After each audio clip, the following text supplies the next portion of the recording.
eu nasci aqui. Esse lugar foi muito importante, né? Eu passei toda a minha vida, 48 anos aqui. Quando eu casei, vim morar aqui com a minha mãe, né? Então, constituí a minha família. Meu filho nasceu aqui, eu nasci aqui, né? Também. Então, isso é uma história mesmo de família, né? As melhores memórias da minha vida são deste lugar, né?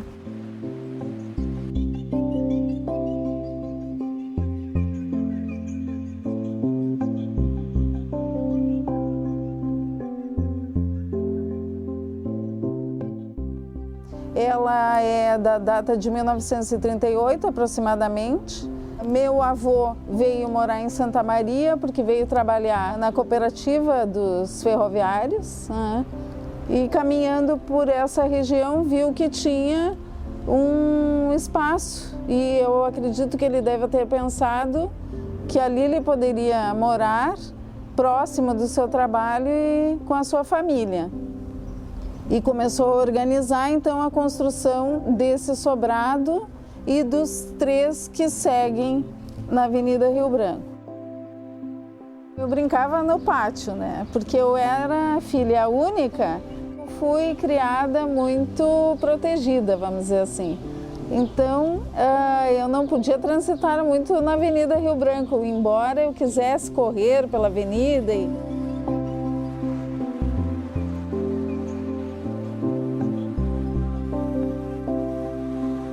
A Rio Branco, ela é muito a fisionomia de Santa Maria, né?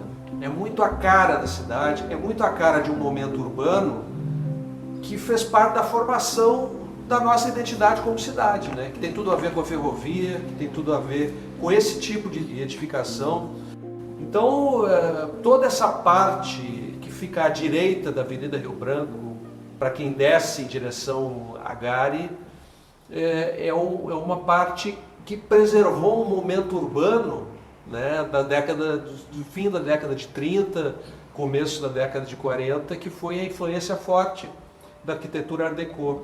Essa atmosfera urbana reconhecível e identificável pela minha memória afetiva me conforta.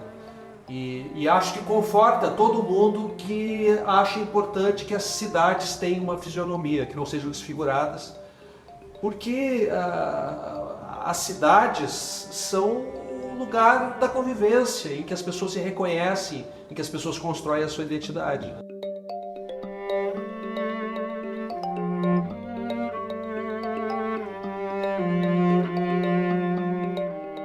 Quando nós falamos do contexto em que o Art Deco surgiu e se espalhou pelo mundo, nós temos que lembrar que nós estamos em meio a uma sociedade que está se industrializando desde o final do outro século XIX e é a primeira vez que ocorre uma globalização pela questão do rádio, do cinema mesmo. Então as influências não eram mais somente locais. O que ocorre com o Art Deco é que ele foi um estilo que aconteceu muito simultaneamente, com uma linguagem muito igualitária em todo o mundo, desde da Europa, da França, que seria o centro de radiação, até chegar nos Estados Unidos. E dos Estados Unidos para a América Latina como uma grande expoente do Art Deco. Por quê? Porque era uma época de transição entre o rural e o urbano, de grande urbanização. Os Estados Unidos saíram fortalecidos da Segunda Grande Guerra, então era um estilo que se prestava àquela euforia do pós-guerra, a questão da modernização. E isso aconteceu, essa busca por um estilo digno que representasse uma ideia mais moderna, né? Mas não chegando ainda no modernismo, que foi um movimento mais forte de total abnegação da ornamentação.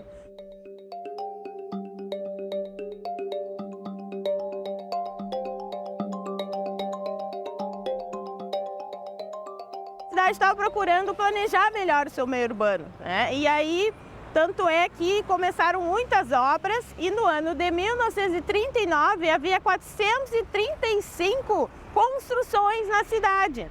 né? Então era muito movimento, existiam muitos engenheiros e arquitetos construtores que com influências externas, toda essa ideia de que Santa Maria recebia muita influência externa.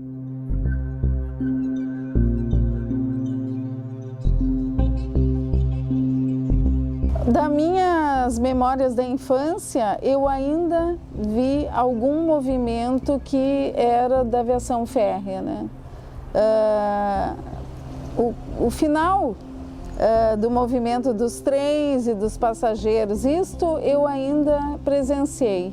E depois isso foi diminuindo e acabou. Quando acabou a aviação férrea, o trânsito de passageiros, diminuiu muito o movimento aqui. E ficou sendo considerada uma região que não tinha mais, né, um apelo nem comercial, nem de hotelaria, né? E acho que um pouco pela decadência econômica dessa região, pelo fato das pessoas não terem grana, né, para fazer novas edificações, isso acabou sendo preservado, né? E com o tempo foi sendo degradado, né? E foi sendo desbotada, né, essa parte da cidade. E com o tempo também a especulação imobiliária passou a jogar os seus olhos para essa parte da cidade, mas afinal de contas eu estou falando de uma região central, né? Então, quando a Câmara de Vereadores de Santa Maria votou em 2018 um novo plano diretor que traria um descobrimento da proteção da então chamada Zona 2, que é o centro histórico, e que com isso, sem essa proteção, os prédios históricos estariam correndo riscos, inclusive a sequência muito relevante que a gente tem na arquitetura Art Deco. Eu fiquei muito preocupado, vários amigos, né, que se preocupam com o patrimônio ficaram preocupados. Na época eu procurei o CONFIC, o Ministério Público, o prefeito da cidade, e se criou um movimento, né, de artistas, de intelectuais, de jornalistas, de arquitetos, de professores universitários, de estudantes de arquitetura. Santa Maria tem várias correntes e coletivos e grupos que defendem o patrimônio cultural de uma forma ampla, né? As artes, a música, escultura, literatura, coletivos que defendem o patrimônio, nosso patrimônio natural. Seguindo nessa linha, o coletivo Memória Ativa é um coletivo interdisciplinar, formado de vários profissionais que tem o objetivo de defender o patrimônio cultural. Procurar ativar sua memória no sentido de trazer essa memória para qualificar os seus espaços, qualificar o seu centro urbano, né? Os centros urbanos, em geral, no mundo todo, eles procuram ser revitalizados. Então nós precisamos achar uma identidade importante para revitalizar, um motivo para revitalizar esses espaços e trazer de novo uma dinâmica economicamente ativa para trazer esse aspecto cultural assim que a cidade precisa também. Santa Maria é a única cidade que tem uma Vila Belga. Santa Maria é a única cidade que tem um lado inteiro da avenida de Art Deco contínuo. Essa singularidade torna a cidade uma cidade especial e uma cidade potencialmente atraente, desde que haja vontade política e políticas públicas no sentido de você valorizar esse patrimônio simbólico que a cidade tem, né, e viabilizá-lo economicamente. Público e privado precisam andar juntos, né? Então as políticas públicas, no momento que elas são elaboradas, né, elas têm que procurar quem é que está estudando isso, as universidades, nós temos muitas fontes de estudo em Santa Maria. Então acreditamos que a memória vem desse movimento e as políticas públicas estão um pouco correndo atrás ainda. Reduções de impostos dos edifícios tombados, por exemplo, é uma forma muito interessante de promover com que o proprietário consiga, a cada 5 anos, reaplicar uma pintura para ir preservando esse patrimônio. E outra maneira que eu imagino que seria muito interessante é que se houvessem programas constantes de educação patrimonial para que essa conscientização seja efetiva.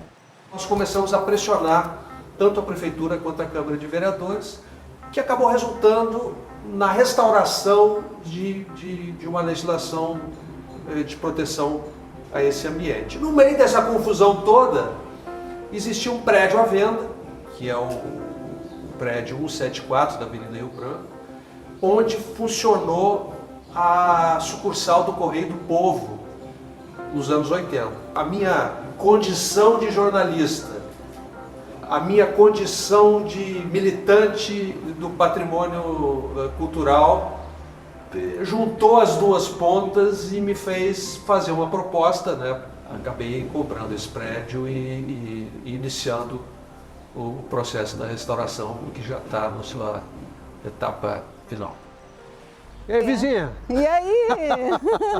Vai rolar uma obra aí, então, Olha, pretendemos. Você aguentou quanto tempo de obra aqui do lado? Ah, mas não foi nem um pouco difícil. Tu te lembra quando a gente começou a conversar? Sim. Tu me chamou, né? Tu estava aqui no portão. Lembra Sim, disso? Sim. Caminhamos pela Avenida Rio Branco depois. É isso aí.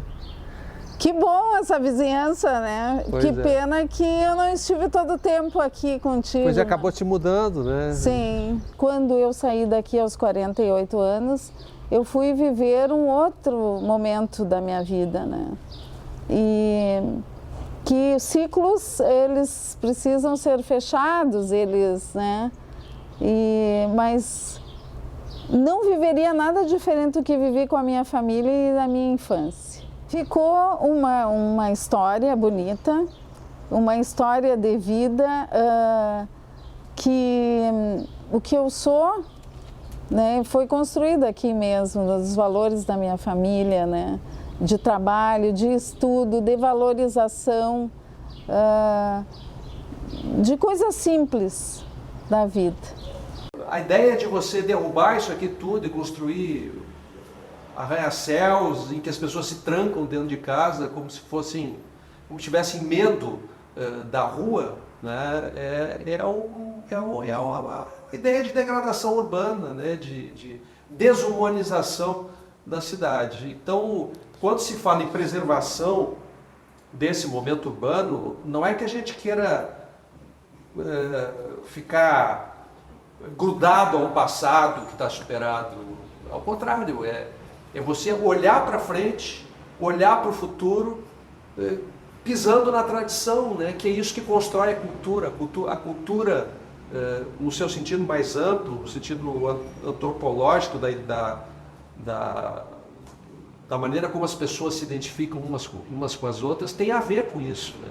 Tem a ver com a ideia de se sentir pertencendo a um lugar em que você se reconhece. É muito triste quando você passa a olhar para o lugar onde você tem uma história e já não se reconhece mais. Parece um lugar estranho, parece um lugar que não existe mais. Então a ideia de você preservar uma arquitetura em um momento um momento urbano que fez parte da sua história é uma visão moderna de convivência, né? E de você enxergar a cidade como aquilo que ela é na sua essência, que é um espaço de convivência entre as pessoas. Nós precisamos de pessoas de coragem, né, e que acreditem, né, em outros propósitos. A gente acredita numa ideia, né? Como você, né? Isso aí. Eu acho que a vida, ela é dinâmica, ela muda, nós podemos ressignificar os lugares, né?